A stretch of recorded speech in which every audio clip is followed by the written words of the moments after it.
can this right now โอเคเอาพอเด็ด แยก3 คนออกแยกออก ขอโทษเนาะเขาจะได้ง่ายสถานที่เนาะเผื่ออะไรสด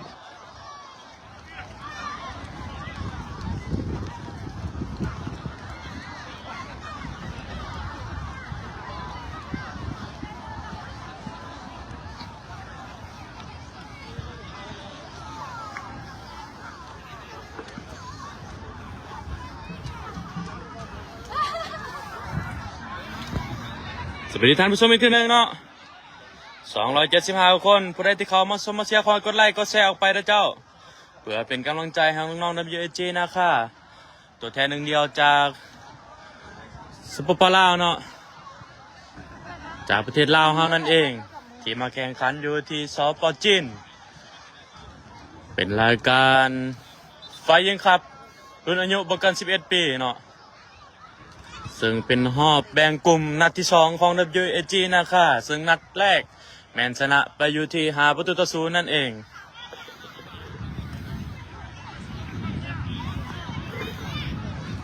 สนามแรกแมนมีไล่สดนะเจ้า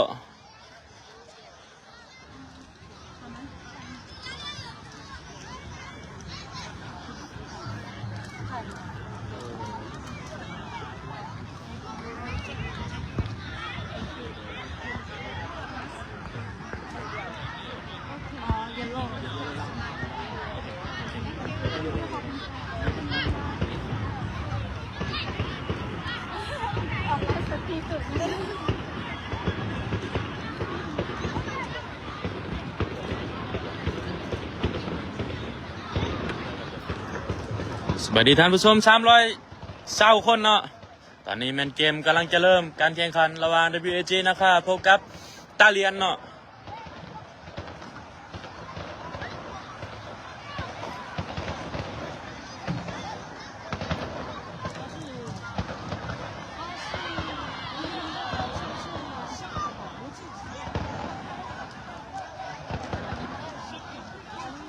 นี่แมนกองเชียร์เนาะหรือว่า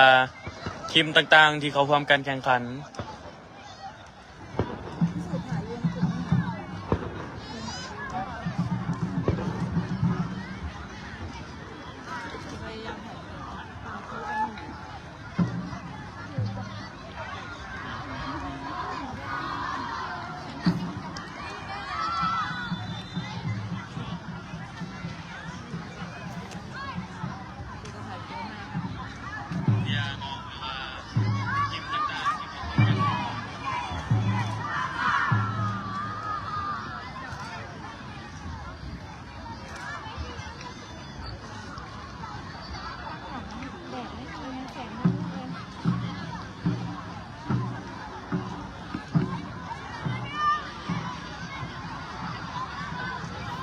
ขอบใจสำหรับ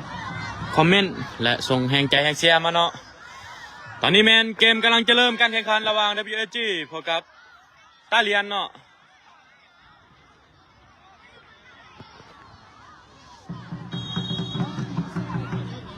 กรรมการเป่าเกวียดอนุสักดิ์ยิงไปลูกนี้เข้ามือผู้รักษาประตูบานตาเลียนลินสันไปที่ผู้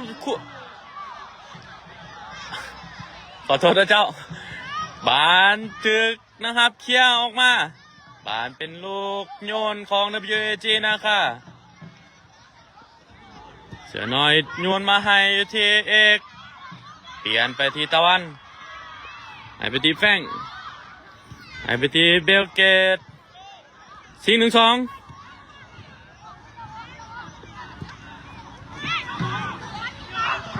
บานอยู่ที่เอกเนาะให้ไปที่แฟงยกขามลอยให้ไปที่อนุสักดิ์ตรงนี้กรรมการยกเป็นบานล้ำหน้าเนาะ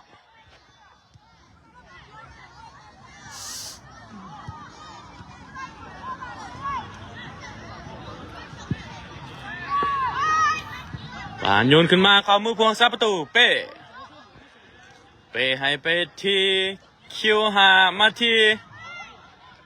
แฟงถือว่าตาเลียนบอบีบเนาะบอขึ้นมากายแดนกลางเลยเนาะ สวั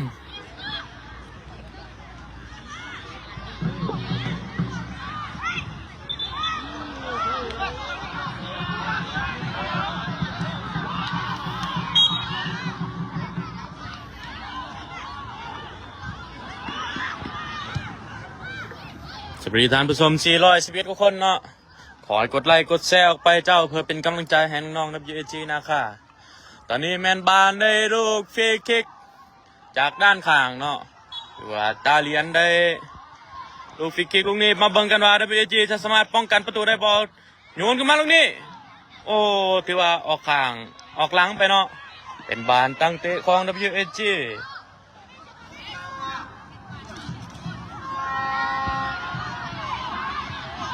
บาลินชันเนาะ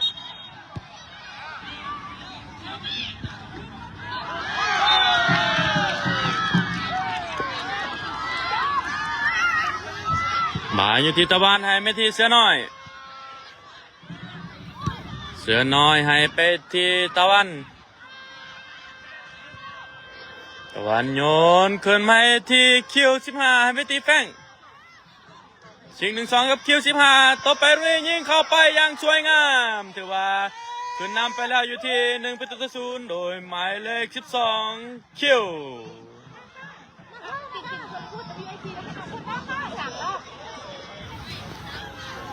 ตอนนี้แมนWGขึ้นนำไปอยู่ที่1-0โดยหมายเลข12คิว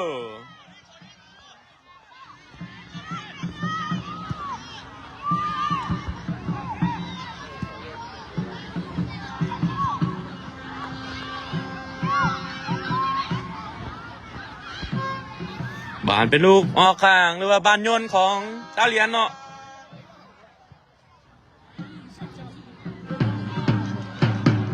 สวัสดีท่านผู้ชมอีกทีหนึ่ง500กว่าคนเนาะขอให้กดไลค์กดแชร์ออกไปเจ้าเพื่อเป็นกำลังใจให้น้องๆได้ WAG นะคะตัวแทนหนึ่งเดียวจากสปปลาวเนาะที่มาแข่งขันอยู่ที่สปจีนนั่นเองเป็นขันวันชาติจึงรายการไฟยิงครับบามาอยู่ที่อนุสักลูกนี่โอ้กรรมการว่าเป็นบานล้ำหน้าเนาะ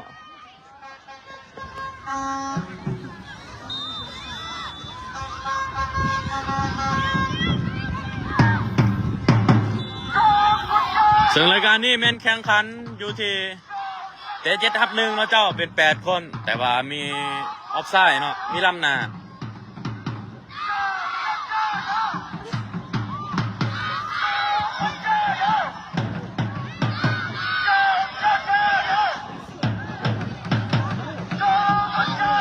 บานยังสลมนกันอยู่คิว15คืนมาที่ตะวันไหลมาที่เอกไหลมาที่เสือน้อยเสียง1-2ลูกนี้ชื่อคุตุสูญาติไปได้เนาะบานอยู่ที่แฟงให้ไปที่ตะวันคืนไปที่คิวกลับมาที่ตะวันอีกครั้งหนึ่งบานอยู่ที่เสือน้อยตั้งไม้เนาะให้ไปที่ตะวันขึ้นมาที่เอก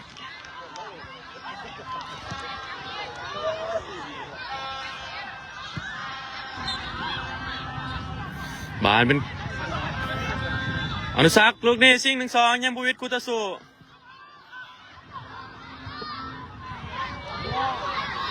บานอยู่ที่ตาเลียนลูกนี้เปิดเข้ามาอยู่ที่คุตสุยิงไปลูกนี้ข้ามข้านไปเนาะถือว่าบ่เป็นประตูอยู่ข้างหลังแมนกองเสียของตาเลียนเนาะอยู่ข้างๆกับนี้ของเสียเขาแต่ว่าหมอน้อยหนาเช่นเดียวกันเขามีกองเชียร์ก็คือยูเก้าเนาะที่ว่ามาเชียร์รุ่นอ้ายแข่งขันในตอนเช้านั่นเองแต่ว่ายูเก้าเขาจะแข่งขันในตอนแรงเนาะตอนนี้แมนบานอยู่ที่คุตสูเขียวมาบานอยู่ที่คิวไหลมาที่แฟงลูกนี้แทงไปที่อนุสักลูกนี้กรรมการว่าเป็นบานล้ำหน้าอีกเทื่อหนึ่ง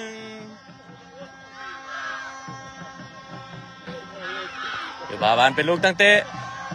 ของตาเลียน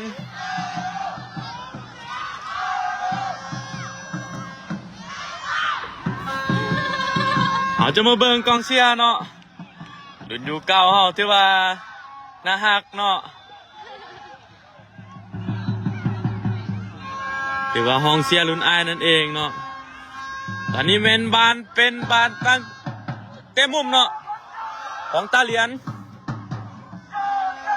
มาเบิ่งกันว่า WG จะสามารถป้องกันประตูได้บ่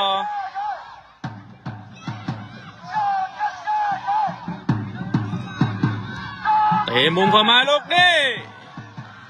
บ่ถือใครเนาะถือว่าบานเป็นลูกตั้งเตะของ WG นาคา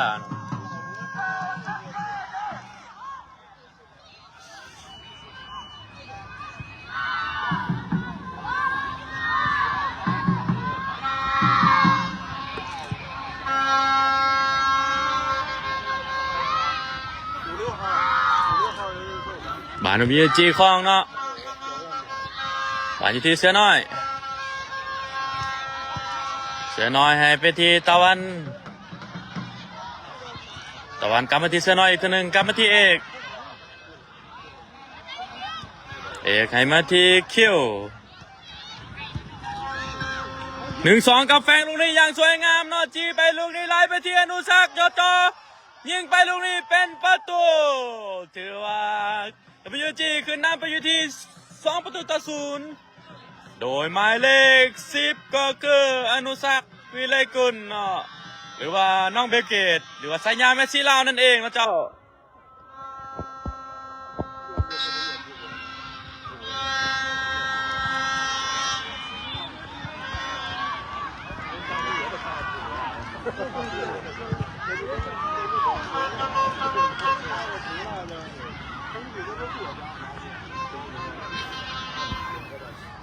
บานออกข้างเป็นบานทุ่มของ WG โดยคิวทุ่มมาให้ที่ตะวันให้มาที่เอกมาด้านข้างที่เสียน้อย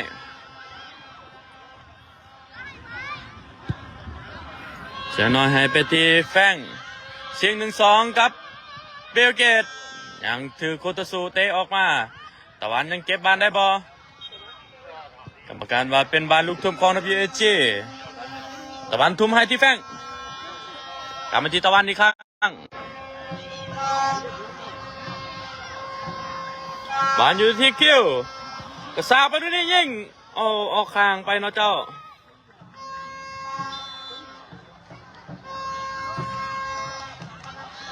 บานเป็นลูกตั้งเตะของตาเหรียญ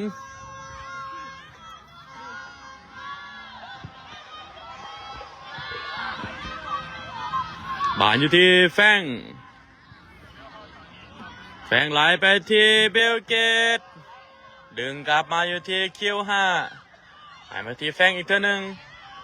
แฟงตั้งมาที่เอกไหลมาที่เสือน้อย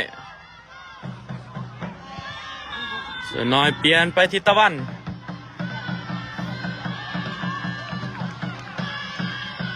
บานยังเก็บบานได้อยู่โดยคิว5กระซาไปลูกนี้กรรมการว่าเป็นลูกเตะมุมเนาะ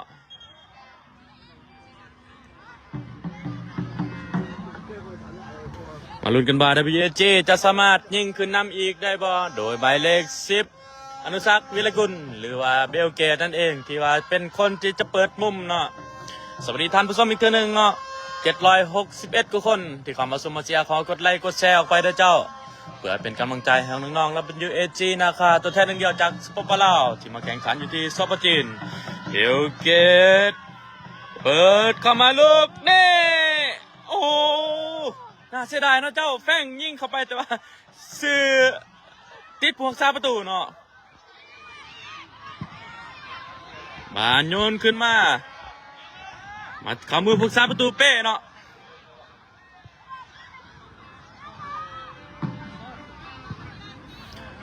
แฟงโยกเข้าไปที่เสือน้อย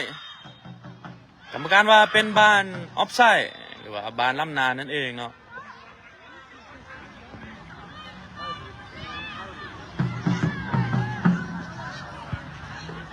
บานเป็นลูกตั้งเตะจากล้ำนาของตาเหรียญยาวขึ้นให้มาที่กองหน้าเนาะเข้ามือพวงซาประตูเป้ให้มาที่แฟง แฝงไปที่อนุสักหลอกลูกนี้สวยงามเนาะไปที่คิวห้ายังทันบอ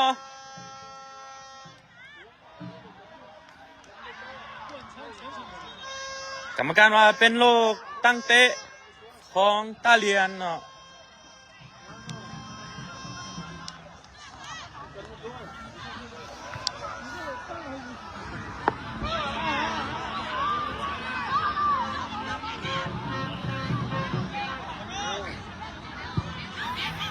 หนุนขึ้นมาที่แฟงหายไปที่เคียวถึงสกัดออกข้างโดยกองหลังของตาเลียนนั่นเองเดี๋ยวว่าบานเป็นลูกโยนเคียวโยนมาให้ที่เคียว15ลูกนี้ถึกดึงแต่ว่ากรรมการให้เป็นบานลูกโยนอีกทีหนึ่งเนาะ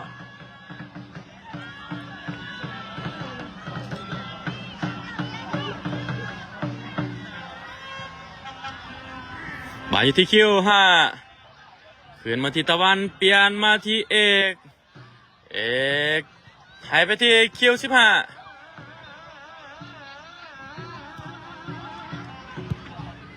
เสือน้อยเปลี่ยนไปที่ตะวันหายมาที่เอกอีกทีหนึ่งเปลี่ยนมาอยู่ที่คิวหมายเลข12เนาะหลอกวิดลูรีลอยมาที่แฟงชิง1-2กับเบลเกตลูกนี้ยิงไปอย่างสวยงามโอ้ถือว่าแอซิดโดยอนุสักเนาะแต่คนที่ยิงเข้าไปแมนแฟงหมายเลข8นั่นเองเนาะตอนนี้แมน WG ขึ้นนำตาเลียนไปอยู่ที่3-0โดยหมายเลข8เนาะ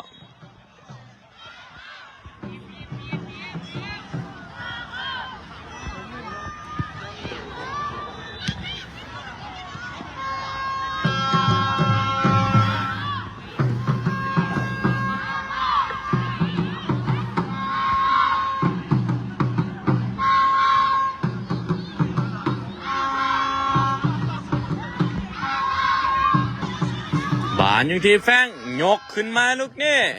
ติดกองหลังเสือน้อยยังเก็บบานได้อยู่หายไปที่แฟงมาที่คิวหมายเลข12แทงไปที่เสือน้อยตรงนี้ยังถือคูตาสูสกัดบานได้เขี่ยให้มาที่บานอยู่ที่เอกกรรมการเป้าจบเครื่องเวลาทำอิฐถือว่า WG ขึ้นนำไปอยู่ที่3-0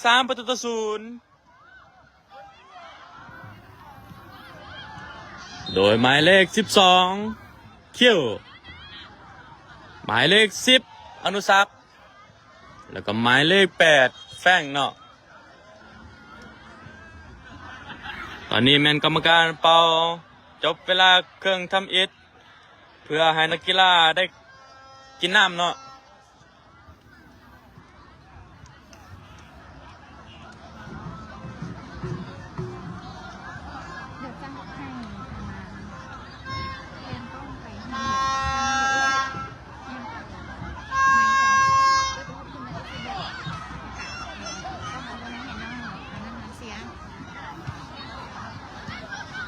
สุ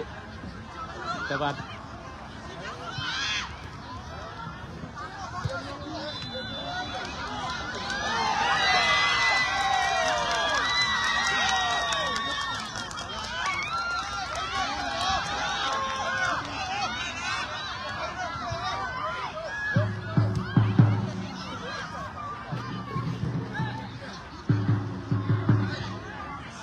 สวัสดีท่านผู้ชมอีกทีนึงเนาะ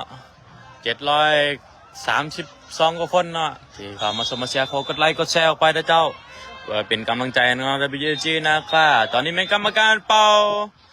ถึงเวลาที่2ก็คือตาเลียนหายมาที่เบอร์หมายเลข17เนาะพอดเข้าไปลูกนี้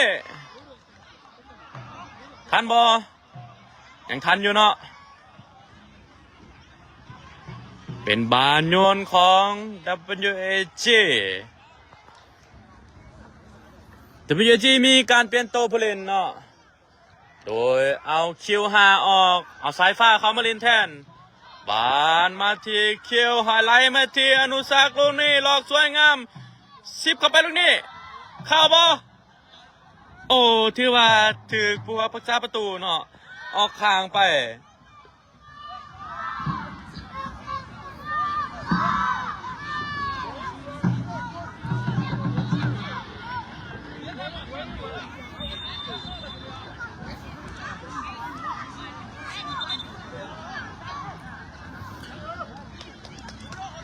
WAG ได้ลูกเตะมุมโดยหมายเลข10อนุสักษ์วิรกุลเนาะจะเป็นคนเปิดมุมเข้ามาอนุสักษ์เปิดเข้ามาลูกนี้ของผู้รักษาประตูกรรมการว่าเป็นบ้านโอ้เป็นบ้านฟาวเนาะเป็นลูกตั้งเตะของตาเลียน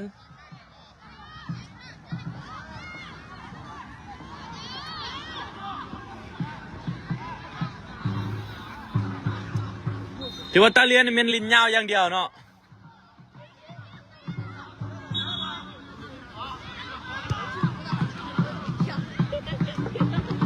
อาศัยกองหน้าที่ว่าตัวใหญ่เนาะแต่ว่าบานมันอยู่ที่แฟงบานอยู่ที่สายฟ้ายังคันบอถึงสกัดออกข้างโดยคูตสุบานเป็นลูกโยนของ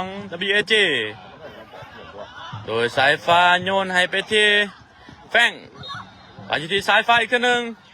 สิ่ง1-2ยังบวิดคูตสุตะวันดักได้ให้มาที่แฟงตั้งไม้ไปที่เอกขึ้นไปที่เป้เนาะวงซาประตู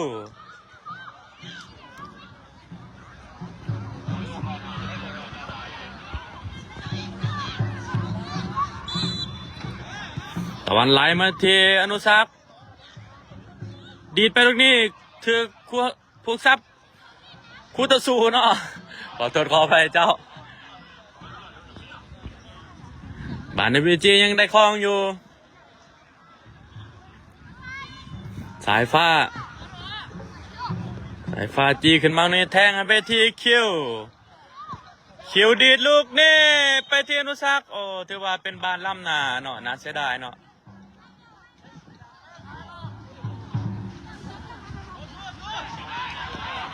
บานเป็นลูกตั้งเตะจากล่ำนาตาเลียน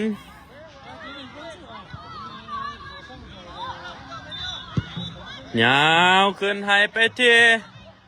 ถือว่าผมมีโมเนาะบานเข้ามือผูกซาประตูเป้สาดยาวขึ้นมาลูกนี้บานติดอยู่ที่คิวถึกสกัดออกข้างอีกเท่าหนึ่งบานเป็นลูกทุ่มของ WAG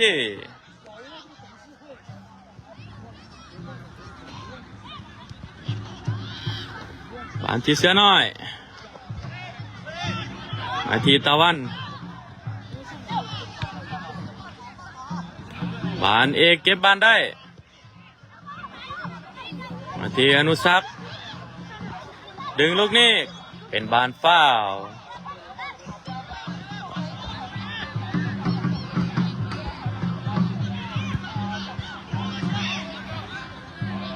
เรนโดเฮดฟ้าแมสซี่เนาะหมายเลข9บานยังอยู่ที่ WAG เขียวลูกนี้แทงมาที่อนุสักษ์ถึกสกัดออกกลางเนาะเป็นบานเตะมุมของ WAG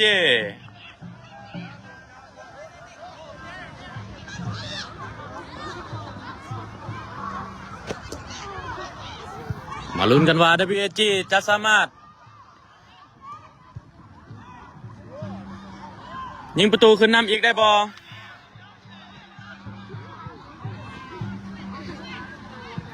เปิดเข้ามาลูกเด้ถึกแป้งมุงเข้าไปโอ้ถือว่าเป็นประตูอีกลูกหนึ่งเนาะโดยหมายเลข8ก็คือแป้งนั่นเองแอดชิดเลยเบอร์10เนาะคือเบลเกตนั่นเองเนาะหรือว่าอนุสักษ์วิรกุลสายหยาบของเพิ่นก็คือเมสซี่ลาวเนาะตอนนี้แมน WAG คือนำตาเลียนไปอยู่ที่4-0โดยหมายเลข8เนาะ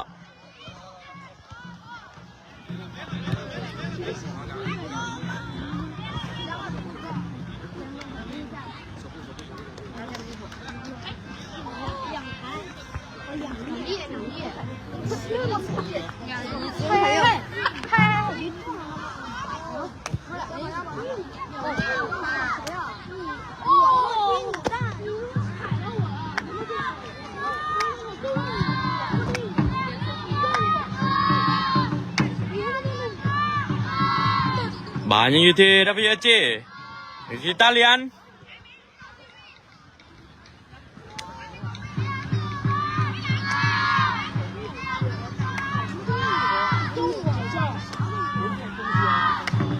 บานยังเป็นของอิตาเลียนยังคลองอยู่คอดเข้ามาลูกนี้ถึกสกัดออกด้านหลังไปเนาะถือว่าบานเป็นลูกเตะมุมของอิตาเลียนเนาะ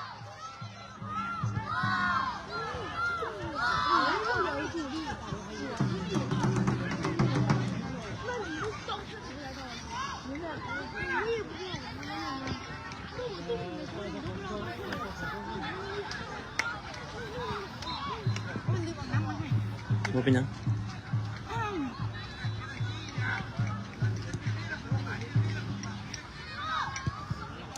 ลินชันเนาะบานตาเลียนลินชันลูกนี่คอดเข้าไป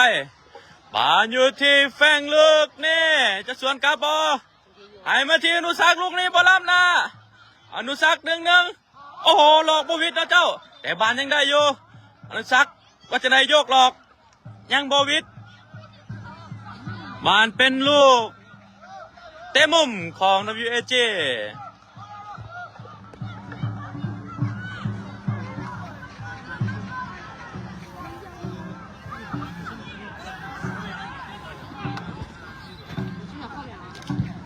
อนุสักเปิดเข้าไปลูกนี้คือคิวเนาะหมายเลข12ยิงเข้าไปเนาะตำเช้าขอมาเรื่อยเลย เข้าตำเย็น ตำเช้าขอวะ แม่น แม่นวะ ก็เห็นเข้านะ ตำเลียมในบนนั้นเนาะขอโทษนะเจ้าเมื่อกี้นี่แมนเบลเกตปันเข้าไปที่ว่าตำเช้าเข่าเนาะบานาบีเอจีขึ้นนำไปอยู่ที่5-0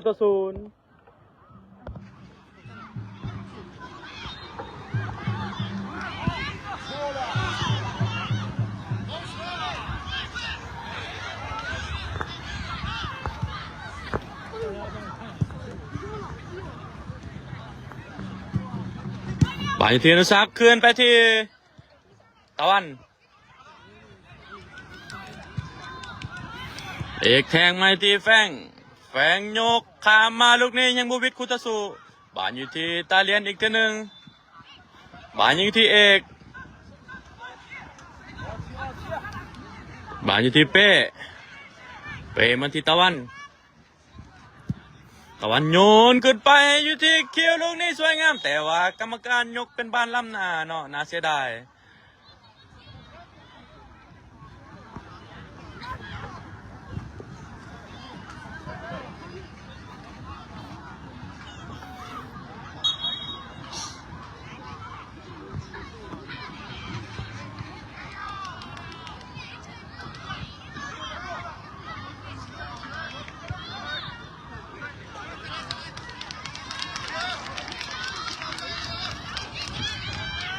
บานยาวขึ้นไปติดอยู่ที่แฟงบานอยู่ที่คิว15ลูกนี่คิว15กระซากไปบานอยู่ที่คิว15อีกทีหนึ่งตบไปลูกนี้หักคอไปที่อนุสักษ์ยังบ่ทันเนาะถือเคี้ยวออกมาบานอยู่ที่ตะวันขึ้นไปที่เป้ผู้ซับประตู WG เป้ให้เบทีเอกไหลมาที่แฟงพลิกลูกนี่กระซากไปแทงไปที่อนุสักษ์ลูกนี้ท่านบอโอ้ถือว่าแทงเลิกไปเนาะ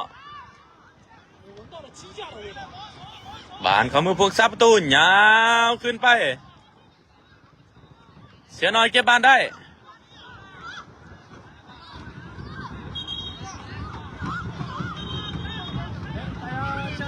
ตอนนี้เมนวิวจีจะเปลี่ยนตัวผู้เล่นเนาะโดยเอาเสื้อน้อยหมายเลข6ออกเอาเปาเข้ามาลินแทนหมายเลข9เนาะ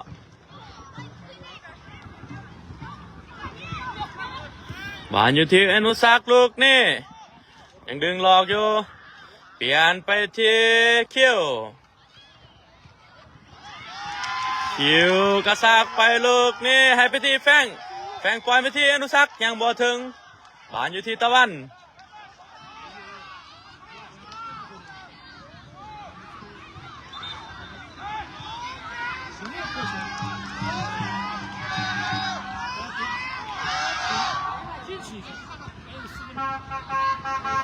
บานเป็นลูกทุ่มของนับเยจีจะทุ่มไกลเนาะลูกนี้ทุ่มเข้ามาอยู่ที่ถือว่าบ่ถึกเนาะบานสายฟ้ายังทันบ่สายฟ้ายังทันอยู่แต่ว่าเป็นบานออกข้างเป็นบานลูกโยนของตาเลียนลินไวเนาะหายมาที่โดรันโดถือว่าแมตช์นี้มีโดรันโดกับแมสซี่เนาะโดรันโดของตาเลียนก็คือเบอร์9เบอร์10ของเราก็คือแมสซี่เนาะเบลเกตนั่นเองบานอยู่ที่เบลเกตชิง1-2ครับแฟงยังโบวิดคูตาซูถือสกัดออกด้านข้างเป็นบานลูกทุ่มของตาเลียนตอนนี้แมนตาเลียนจะมีการเปลี่ยนโตผู้เล่นโดยหมายเลข88ออก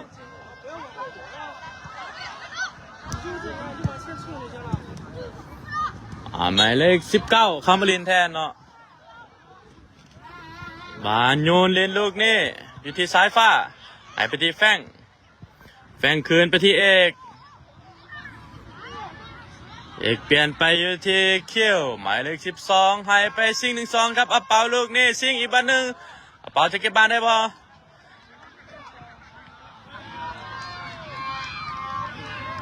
บานอยู่ที่แฟงยังเก็บบ้านได้ให้มาที่เขี้ยวบอลเป็นบานยังได้อยู่คิวขึ้นมาที่แฟงไปที่อนุสักดิ์ลูกนี่ให้ไปที่แฟงอีกเท่านึง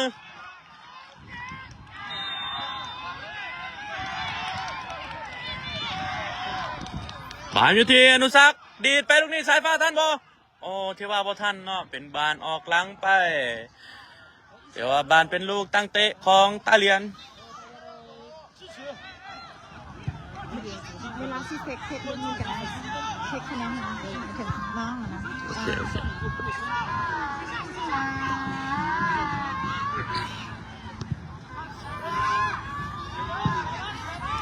บานโยนขึ้นมาติดที่แฟงบานอยู่ที่กุทสุ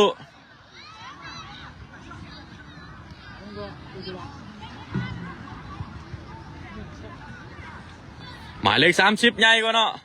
คือบานเป็นออกด้านหลังไปเป็นบานเตะมุมของตาเลียนอีกทีหนึ่งสวัสดีท่านผู้ชมอีกทีหนึ่งเนาะ868คนเนาะที่เข้ามาชมมาเชียร์คอยกดไลค์กดแชร์ไปด้วยเจ้าตอนนี้แมนตาเลียนเปิดมุมเข้ามาลูกนี่ยิงถือบอลยังมาถึงเนาะบานมาอยู่ที่อีกทีหนึ่งเนาะยิงเข้าไปลูกนี่โอ้ถือว่าออกหลังไปเนาะเป็นบานตั้งเตะของ WAG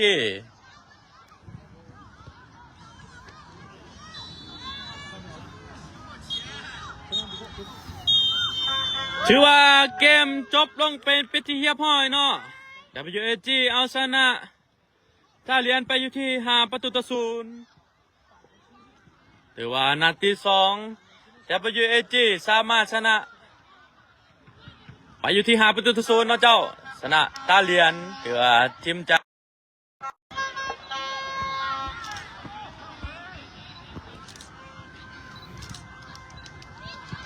จะบอกเขาว่าขอบใจกันดัง